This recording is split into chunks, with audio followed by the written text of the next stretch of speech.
আসসালামু আলাইকুম প্রিয় শিক্ষার্থী, তোমরা কেমন আছো? আশা করি সবাই ভালো আছো। স্কিল আপ ইংলিশ একাডেমিতে আজকের এই ক্লাসে তোমাদের সবাইকে স্বাগতম। আজকে আমরা শিখব পাস্ট কন্টিনিউয়াস টেন্স। তো প্রথমে আমরা এখান থেকে পাস্ট কন্টিনিউয়াস টেন্সের সংজ্ঞাটি পড়ে নেব, তারপর বিস্তারিত আলোচনা করব। তো দেখো, এখানে লেখা আছে অতীতকালে কোনো কাজ চলছিল বা চলতেছিল, মানে নন স্টপ অবিরাম গতিতে, এরূপ বোঝালে ভার্বের পাস্ট কন্টিনিউয়াস টেন্স হয়। ঠিক আছে, যাই হোক, তো এখানে আমরা কি বুঝলাম যে কাজটা অতীতে কি দাঁড়িয়েছিল? না, এটা চলমান ছিল। একটু খেয়াল করি, এখানে পাস্ট ইনডিফিনিট টেন্স আর পাস্ট কন্টিনিউয়াস টেন্সের মধ্যে পার্থক্যটা কোথায়? পাস্ট ইনডিফিনিট টেন্স হচ্ছে যে এটা স্টপ, কাজটা স্টপ, আমি সেখানে গিয়েছিলাম। আর দেখো তো, আমি সেখানে যাচ্ছিলাম বলতে কি আমার এটা হচ্ছে সংজ্ঞাটা, কিন্তু আমরা মুখস্থর কোনো বিষয় না, এটা হচ্ছে উপলব্ধির বিষয়, বোঝার বিষয় যে আমাকে এখানে কি বোঝানো হচ্ছে। তাহলে পাস্ট মানে অতীত আর কন্টিনিউয়াস মানে চলমান। তার মানে কি বুঝলাম? অতীতে কাজটা চলমান ছিল, তাহলে আমি যাচ্ছিলাম, তাহলে আমি কি বুঝতে পারতেছি? আমার কাজটা চলমান ছিল। আর আমি সেখানে গিয়েছিলাম মানে আমার কাজটা সম্পূর্ণ হয়েছিল। এখানে কিন্তু কোনো চলমান কাজকে বোঝানো হচ্ছে না। তাহলে পাস্ট ইনডিফিনিট হচ্ছে গিয়েছিলাম, বলেছিলাম, ধরেছিলাম, হ্যাঁ, অপেক্ষা করেছিলাম। কিন্তু খেয়াল করো, আমি তার জন্য অপেক্ষা করছিলাম, তার মানে এখানে আমার অবস্থাটা কি? চলমান ছিল। এখানে আমার অবস্থাটা চলমান ছিল, তা বোঝাচ্ছে পাস্ট কন্টিনিউয়াস টেন্সে। আশা করি বুঝতে পেরেছো। যাই হোক, এখন আমরা পাস্ট কন্টিনিউয়াস টেন্সের স্ট্রাকচার শিখব, কিভাবে আমরা পাস্ট কন্টিনিউয়াস টেন্সের স্ট্রাকচার দিয়ে বাক্য তৈরি করব। তো প্রথমে দেখো, এখানে লেখা আছে অ্যাফার্মেটিভ সেন্টেন্স, মানে হ্যাবোধক বাক্য। প্রথমে হ্যাবোধক বাক্যটা কিভাবে হবে? প্রথমে আমরা সাবজেক্ট লিখব, তারপরে অক্সিলারি ভার্ব হিসাবে ওয়াজ অথবা ওয়ার, ঠিক আছে, প্লাস মূল ভার্বের সাথে আমরা আইএনজি ইউজ করব। খেয়াল করে একটু, এখানে প্রেজেন্ট কন্টিনিউয়াস হোক, পাস্ট কন্টিনিউয়াস টেন্স হোক, ফিউচার কন্টিনিউয়াস টেন্স হোক, সকল কন্টিনিউয়াস টেন্সের সাথে সবসময় ভার্ব কী হবে বলো তো? আইএনজি হয়ে যাবে। কি হবে? আইএনজি। এখন দেখো, যদি আমি প্রেজেন্ট কন্টিনিউয়াস করতে চাই তাহলে আইএনজি ঠিকই থাকবে, শুধু আইএনজির আগে আমি কি এম ইজার ব্যবহার করব। এম ইজার ব্যবহার করলে হয়ে যাবে প্রেজেন্ট কন্টিনিউয়াস। কিন্তু আমি যদি আইএনজির আগে ওয়াজ অথবা ওয়ার ব্যবহার করি তাহলে এটা হয়ে যাবে পাস্ট কন্টিনিউয়াস টেন্স। তো সহজেই আমরা মুখস্থ রাখতে পারবো। তো কি পেলাম আমরা? প্রথমে সাবজেক্ট, তারপরে ওয়াজ অথবা ওয়ার, প্লাস মূল ভার্বের সাথে আইএনজি, অবজেক্ট প্লাস এক্সটেনশন। তো আমরা কিন্তু এখানে আমি নোট করে রেখেছি, দেখো, আমরা সবসময় মাথায় রাখবো পাস্ট কন্টিনিউয়াস টেন্স মানে হচ্ছে ওয়াজ ওয়ার প্লাস মেইন ভার্বের সাথে আইএনজি। আমরা শুধু এতটুকু মুখস্থ রাখলেই চলবে, কারণ আমরা তো সবসময় জানি, দেখো, সেন্টেন্স তৈরি করতে গেলে সাবজেক্ট, ভার্ব, অবজেক্ট, এক্সটেনশন, এই ধারাবাহিকতা বজায় রাখতেই হবে। তো আমরা শুধু কি করব?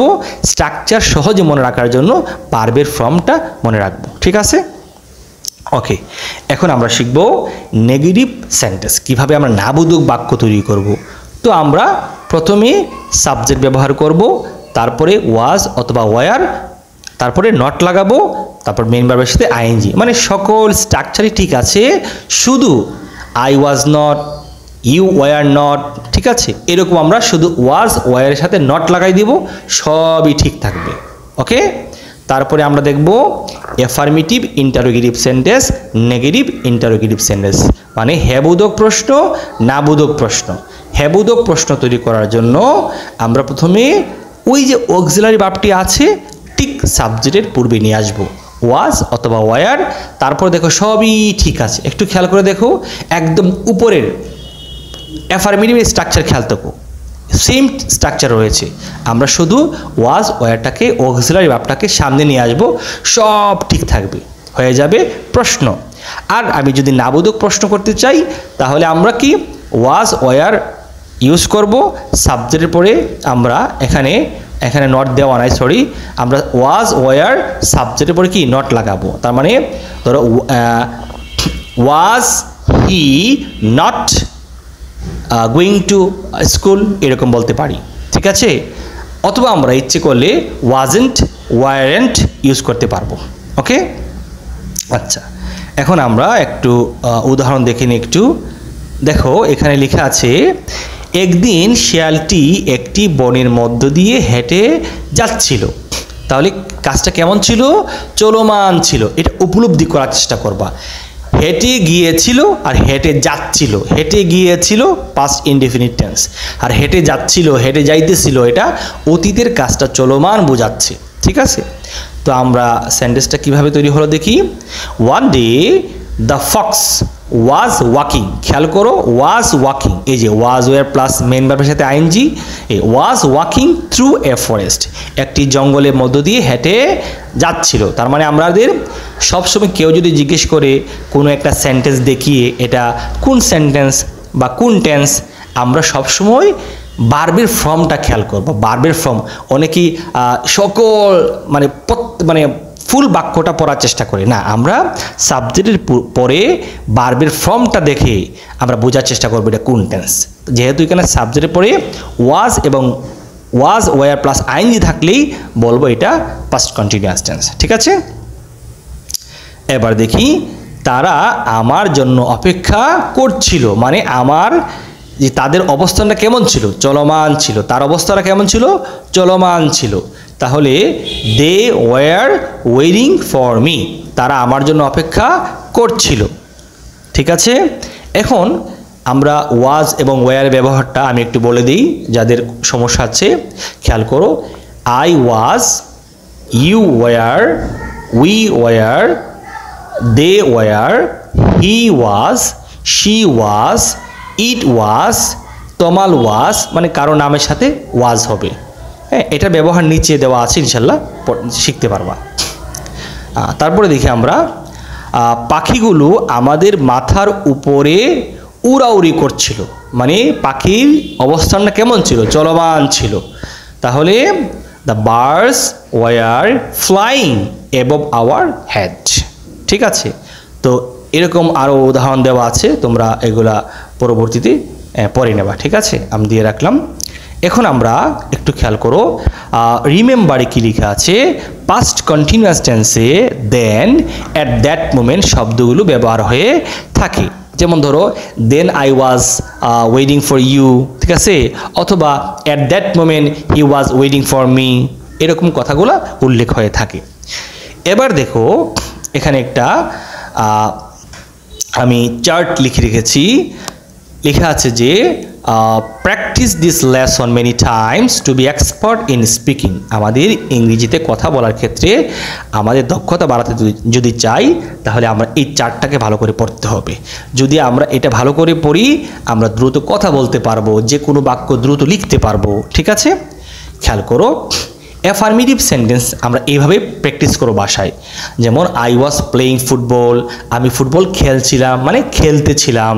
উই ওয়ার প্লেইং ফুটবল, আমরা ফুটবল খেলছিলাম। খেয়াল কর, খেলেছিলাম পাস্ট ইনডিফিনিট, আর খেলছিলাম চলমান পাস্ট কন্টিনিউয়াস, ঠিক আছে। তারপর ইউ ওয়ার প্লেইং ফুটবল, তুমি ফুটবল খেলছিলে। হি ওয়াজ প্লেইং ফুটবল, সে ফুটবল খেলছিল। শি ওয়াজ প্লেইং ফুটবল, সে ফুটবল খেলছিল। ঠিক এইভাবে তুমি কী করবা? বাসায় প্র্যাকটিস করতে হবে, ঠিক আছে।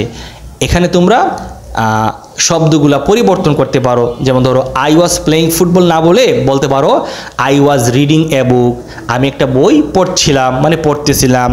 I was waiting for you, আমি তোমার জন্য অপেক্ষা করছিলাম।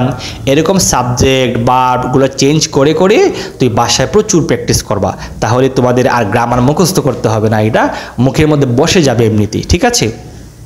এখন আমরা প্র্যাকটিস করব নেগেটিভ সেন্টেন্স, ঠিক আছে। I was not playing football, আমি ফুটবল খেলছিলাম না। We were not playing football, আমরা ফুটবল খেলছিলাম না। You were not playing football, তুমি ফুটবল খেলছিলে না, ঠিক আছে। এরকমভাবে আমরা প্র্যাকটিস করব। আবার যদি আমরা ইন্টারোগেটিভ করতে চাই, তাহলে ঠিক আমরা উই ওয়াজ এবং ওয়ারটাকে সামনে নিয়ে আসবো, ঠিক আছে। দেখো, এই যে was I playing football, were we playing football. হ্যাঁ, এখানে খেয়াল করতে হবে, আইয়ের সাথে ওয়াজ হয় এই জন্য ওয়াজ নিয়ে আসছি, উইর সাথে ওয়ার হয় এই জন্য ওয়ারটা সামনে নিয়ে আসছে, এখানে যেন কোনো মিস্টেক না হয়। হ্যাঁ, যেই সাবজেক্টের সাথে যেই অক্সিলারিটা বসে ঠিক ওই অক্সিলারিটা দিয়ে প্রশ্ন করতে হবে। ঠিক আছে, যদি অন্য কোনো ওয়াজের জায়গায় ওয়ারের জায়গায় ওয়াজ ইউজ করো তাহলে গ্রামার ভুল হয়ে যাবে। ঠিক আছে, তাহলে এই আমি লিখে রেখেছি চারটা, তোমরা প্রয়োজনে স্ক্রিনশট দিয়ে তোমরা রাখতে পারো বা নোট করে রাখতে পারো। নেগেটিভ করার জন্য আমরা এই যে ওয়াজেন্ট আই প্লেইং ফুটবল, আমি কি ফুটবল খেলছিলাম না। ওয়ারেন্ট উই প্লেইং ফুটবল, আমরা কি ফুটবল খেলছিলাম না। ঠিক এইভাবে তোমরা প্র্যাকটিস করবা। ঠিক আছে, তো এখানে যে একটা গুরুত্বপূর্ণ কথা হচ্ছে, সাধারণত পাস্ট কন্টিনিউয়াস টেন্সে সবচেয়ে বেশি ব্যবহৃত হয় শুধু অ্যাফার্মেটিভ সেন্টেন্সটাই। ঠিক আছে, নেগেটিভ ইন্টারোগেটিভটা খুব কম ইউজ হয়। সুতরাং তোমরা পাস্ট কন্টিনিউয়াস টেন্সের সবগুলোই পড়বা, তবে অ্যাফার্মেটিভ বাক্যগুলো একটু বেশি প্র্যাকটিস করবা, কারণ আমাদের দৈনন্দিন জীবনে এটি সবচেয়ে বেশি ব্যবহৃত হয়। ঠিক আছে, তো আজকের জন্য এখানেই ক্লাস সমাপ্ত করে দিচ্ছি। যদি আমার এই ক্লাসটি তোমাদের ভালো লেগে থাকে তাহলে অবশ্যই আমার এই চ্যানেলটি সাবস্ক্রাইব করে রাখবা, হ্যাঁ, এবং তোমাদের বন্ধুদের কাছে শেয়ার করে দিবা। যে সবাই ভালো থাকো। আসসালামু আলাইকুম।